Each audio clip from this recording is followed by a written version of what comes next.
because we have first-class personnel here and across the world, working with allies. We're playing a leading part in NATO, and part of what I've been trying to do in the last 5 or 6 months is to make sure that we can be clear to the world that the UK is back wanting to play a leading part in the safety and security of across the globe. And wherever I've encountered our service personnel, they're doing a first-rate job, usually in very, very difficult circumstances. Okay.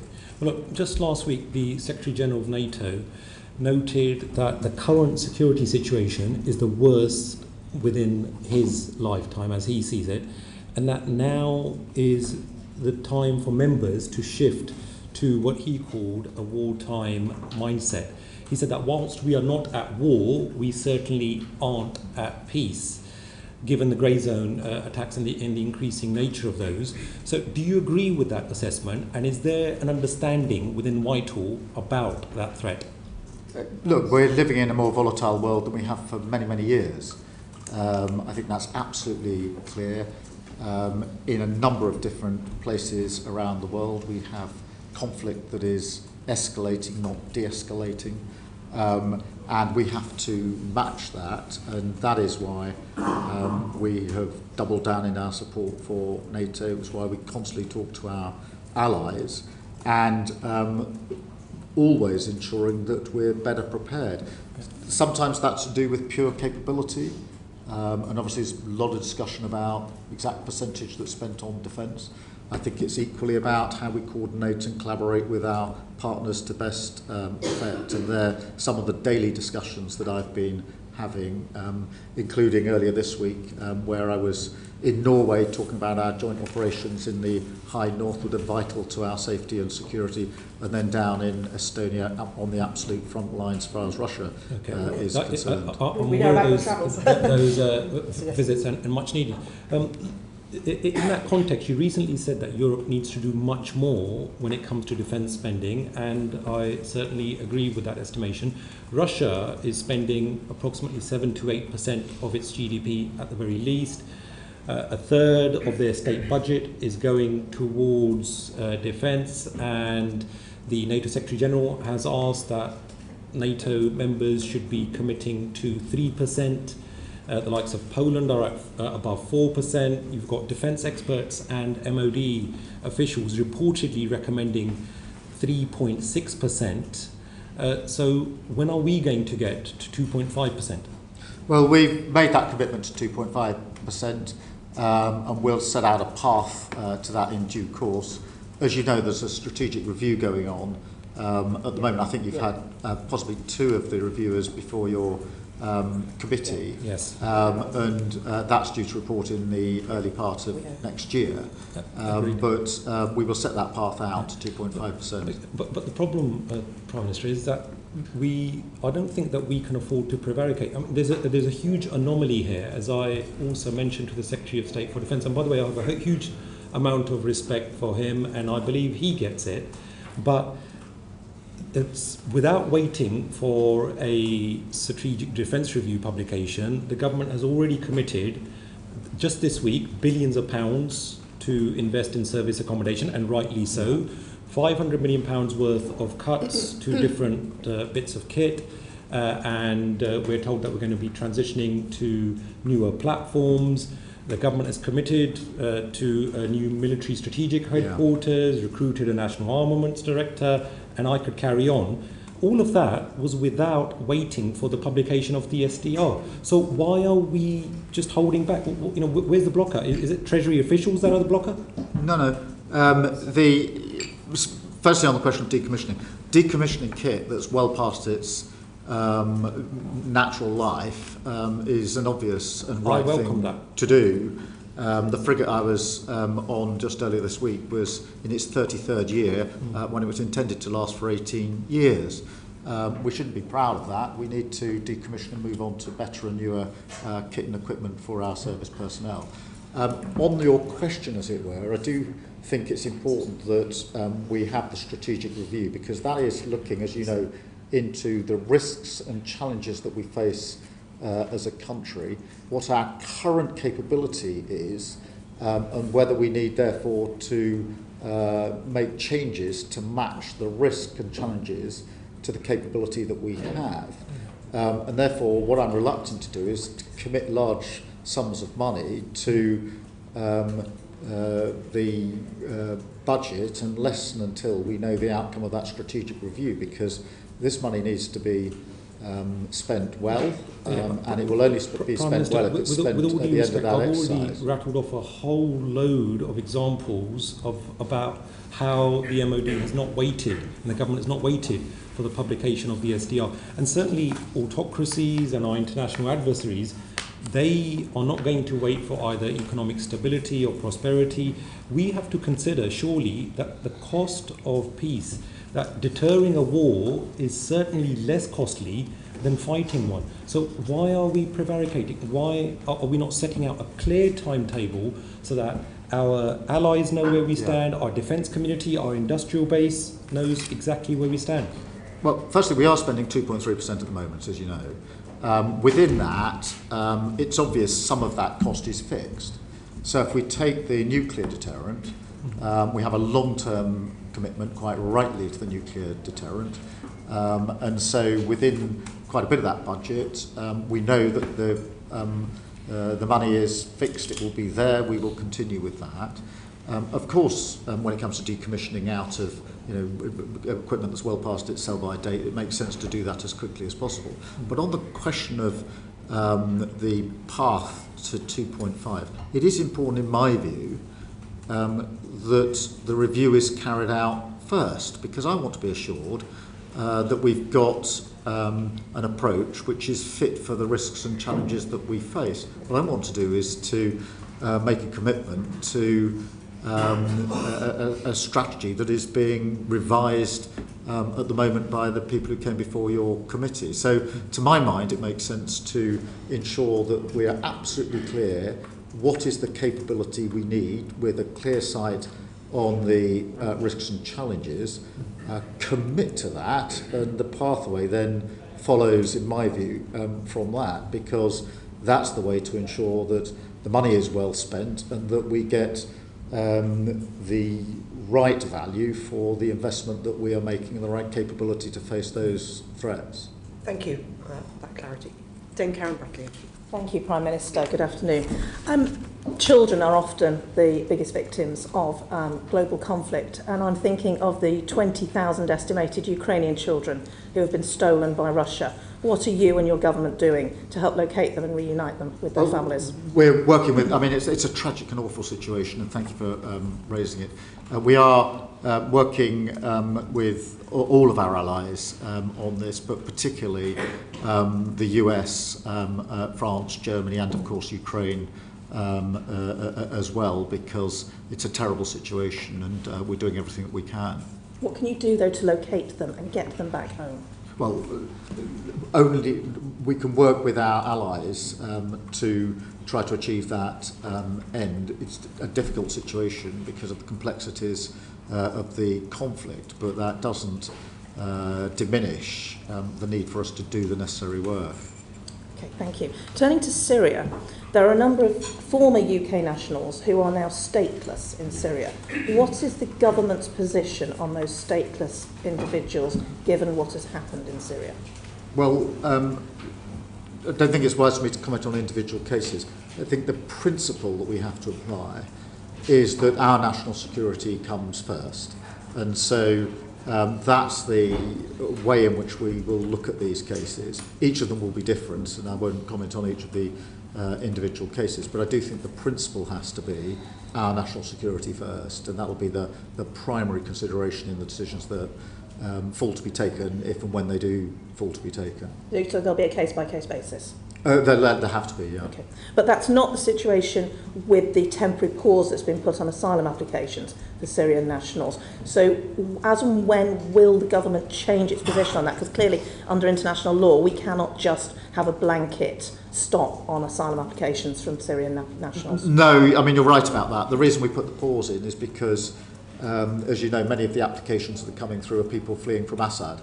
And so the situation in that respect has changed.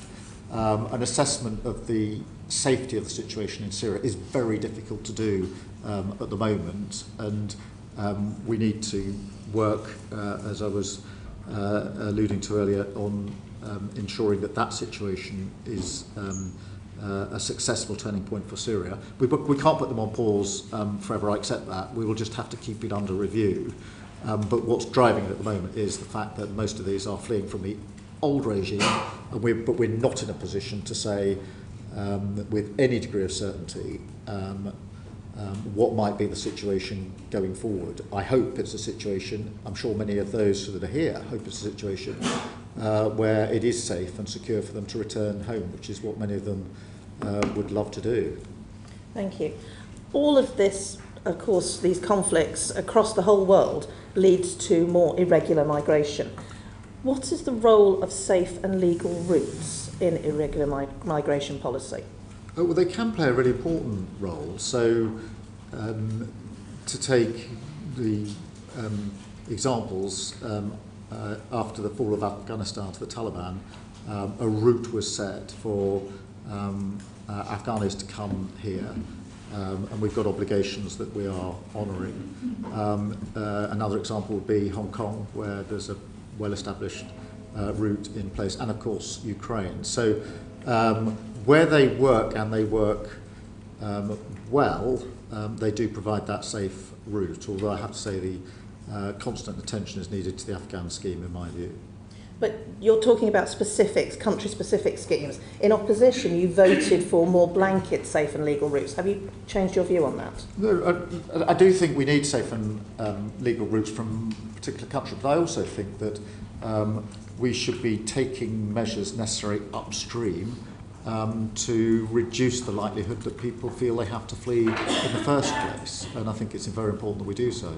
I think we'd all agree with that, but just to be clear, you're not now supportive of just more blanket safe and legal routes? No, and I've never been supportive of blank safe and legal routes, but I do believe that I believe in the Afghan scheme, I believe in the Hong Kong scheme, I believe in the Ukraine scheme. I think they're good examples of a safe and legal route for people fleeing awful circumstances where we've got an obligation. I very much welcome the agreements that you've been striking around the world to tackle migration, working with partner countries. There's clearly no silver bullet to dealing with irregular migration. Do you think there needs to be a deterrent? Yes, and I think that breaking up the gangs that are running the trade, putting people in our particular case in boats across the channel is a very effective deterrent. Equally, I think that being returned swiftly if you get her and you've no right to be here is a very effective deterrent. What I don't think is a deterrent is a gimmick that doesn't work, which is what I thought the Rwanda scheme was.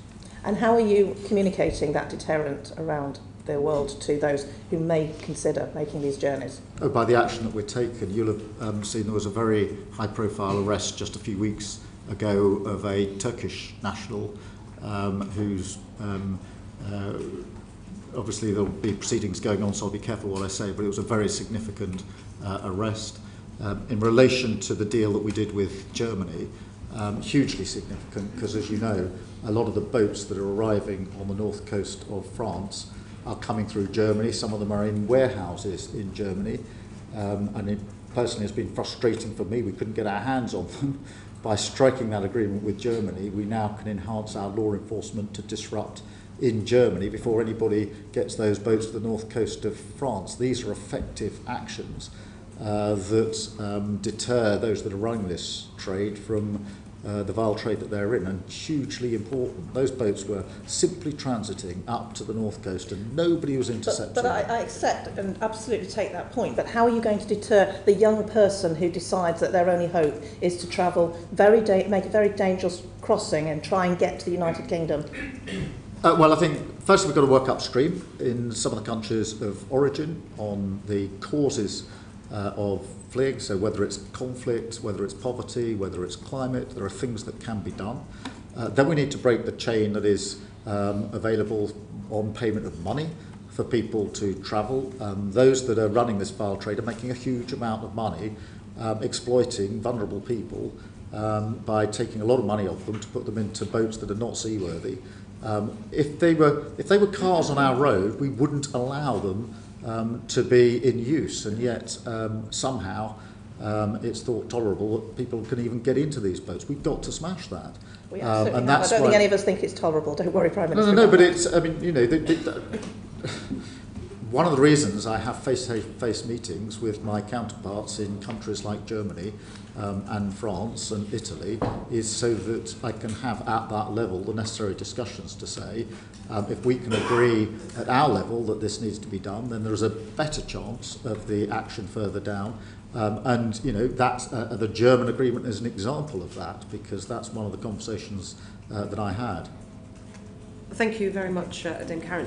Prime Minister, just a couple of quick follow-ups really from what you've answered to colleagues.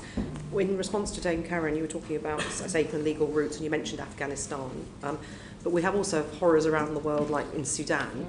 Do you have a hierarchy of countries where you want to see safe and legal routes, or you know, what's your plan for countries where there are other challenges where people may need to flee?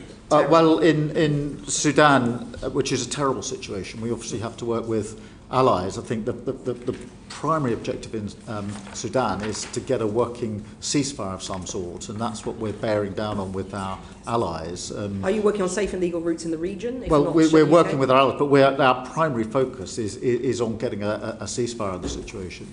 Okay, so I'm just on the question of safe and legal routes. Do you have a decision-making process within government about which countries you will apply safe and legal routes to? Well, we talk to our allies about what's possible out of any conflict zone, but whether it's Sudan or anywhere else, the primary objective has to be the cessation of the hostility in the first place. Okay, and also on migration, we've heard from Florence Eshalomi, from Dame Caroline and Sir Geoffrey about the challenges of skills in the UK. Yeah. Construction, tech and digital and AI have come up today.